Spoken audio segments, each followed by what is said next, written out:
Hey, how's it going YouTube? This is your boy Chosen, and of the making of this video, we officially, literally, just hit 6k subs. Which for those who remember all the way back, 10k was the first main goal I put out for the channel, and now we are less than half a way towards the goal. I have high hopes that we will reach that number this year, so I'm gonna keep doing what I'm doing, and hopefully I can count on you guys for the support, as long as you're enjoying the content, of course. But anyways, Boruto episode 184 is out, and honestly, it kind of covered more content than I thought, and there actually is more to talk about than most may realize. So on that note, let's begin. So this episode starts off with Kawaki. Yes, that's right. Surprisingly, we see the back of Kawaki, which I assume is moments after he escaped the airship. We then see Boruto and the crew getting ready to head out and find the whereabouts of Konohamaru and Mugino after Naruto lost contact with them. Obviously, Naruto felt like this was a very risky move after realizing that the airship that crashed somehow passed through Konoha's sensory barrier. And when you tie in Katasuke being placed under a genjutsu and essentially benefiting an unknown threat who we now know is Kara, Naruto may have tied the fact that Katasuke's intelligence may have had something to do with granting Kara the ability to allow the airship to pass through this barrier. And whether that's true or not, with the information presented to Naruto, something this high-tech must belong to Kara, which I assume is how he came to this conclusion. But anyways, as the crew is getting ready to head out, Katasuke pops up in his own power suit, and as far as goofy as the man looks, the suit is actually pretty useful, which we'll come to see later. Probably the most disappointing thing about this episode, which is literally the scene right after, is the fact that they completely skipped out on Sumrey'S confession towards Boruto to Sarada. It did kind of bug me at first because I was looking forward to it, but then I realized that this was clearly intentional because of possibly two things. We know from last episode that Sumrey is going to return to Konoha to work under Katasuke, which was a huge change they did in the anime, so this is something they could save for later. We know that Sumrey started developing feelings for Boruto after literally the first arc, but maybe the anime wants to flesh this out a bit more before the confession comes in, as we know the anime loves to give its characters a lot of screen time and development. It's rather that or the story which we kind of see hints of in the manga is instead trying to set up Kawaki and Sumrey. So the anime may have caught on to that and is taking out moments like Sumrey's confession so that the audience doesn't get mixed up. Because honestly, I don't see why else they would choose to completely skip this part. After the intro, the crew then finally makes it over to the airship, and those puppets that we saw surrounding Konohamaru and Mugino are knocked down. Meaning it's about time, but Konohamaru finally did something pretty impressive after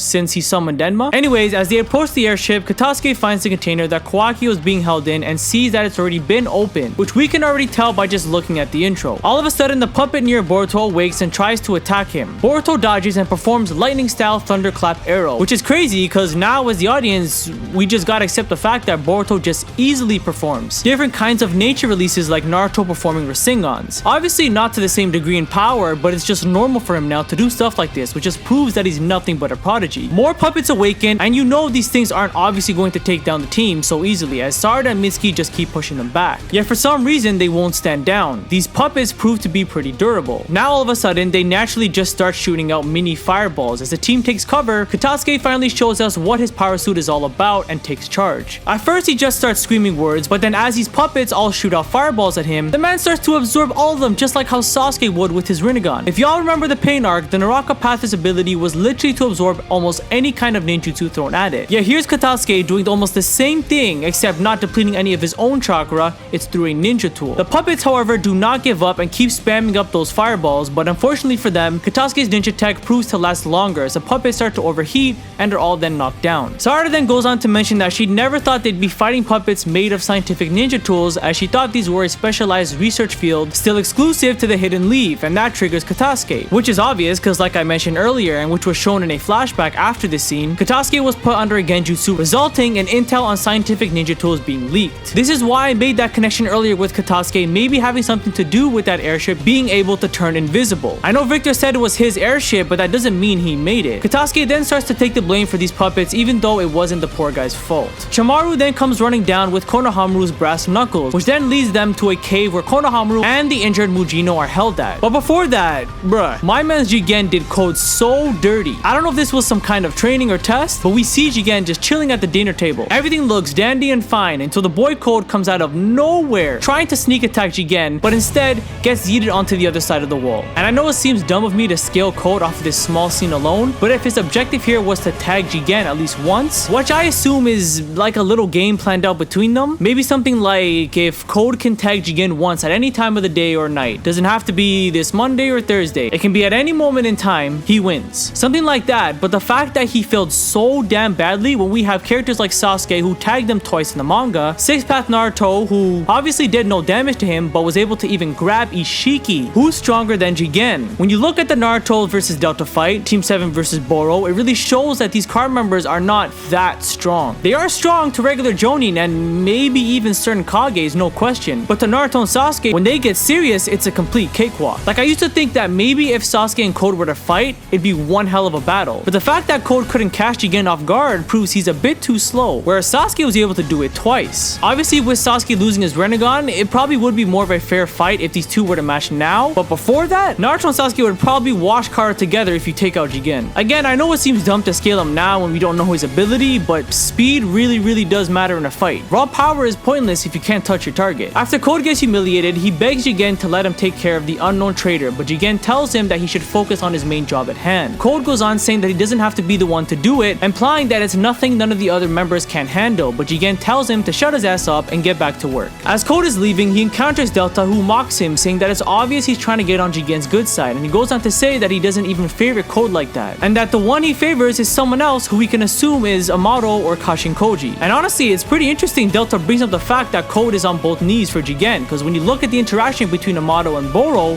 goes on to say he's been chosen by God being Jigen, so Boro himself also has high praise for Jigen, which we didn't see much of in the manga, again proving that the anime will cover the manga content better, and little plot holes that the manga leaves will get filled. We are now seeing so much more of Kara and where every member truly stands. Now back to Boruto, they find Konohamaru and Mugino in a cave, and as they share information, Ao finally makes his true appearance and the man pulls up on them like a fucking GTA character, as the weapon Kashinkoji gave him seems to be a scientific ninja tool in the shape of a minigun. Suspicions start to rise as Ao asks the crew the whereabouts of the content inside the container. Konohamaru basically tells him to go fuck himself, which sets off Ao to start firing at the team. Like I said, GTA character. And honestly, when I first read this in the manga, I was under the impression that these were bullets, but actually seems to be mini fireballs instead. Very similar to the one shot out by the puppets, except at a super fast rate. Katasuke tells Ao to stop, and we see a little sympathy shown for Katasuke as Ao tells him to get out of the way, as if he interferes, he won't hesitate to kill him. This is no surprise, seeing as how in the anime it was Katasuke who gave Ao the ability to freely move again as a human being. So the warning again was no surprise. Katasuke, just like against the puppets, absorbs his firebombs, and with Ao in shock, the boy Konohamaru pulls through and destroys the minigun with a Rasengan. Konohamaru demands Ao tells them what was inside the container. Ao of course refuses, but also unintentionally gives up the fact that he resides with Kara as an outer. Ao, surprised that they know about Kara, immediately sees them as a threat that goes beyond Kawaki's whereabouts. Just then at high speed, Ao shoots out two, which I guess are plasma attacks from his chest at Konohamaru, which knocks him down. Something about this, however, tells me that even though Katasuke made his body, it wasn't him who gave him this ability, and another we're about to see in a sec. It might have been a model who modified Ao's body up a bit for offensive purposes. With Konohamaru down, Ao uses the chance to steal one of Katasuke's jutsu absorbers to help him on the defense, which was a very smart move.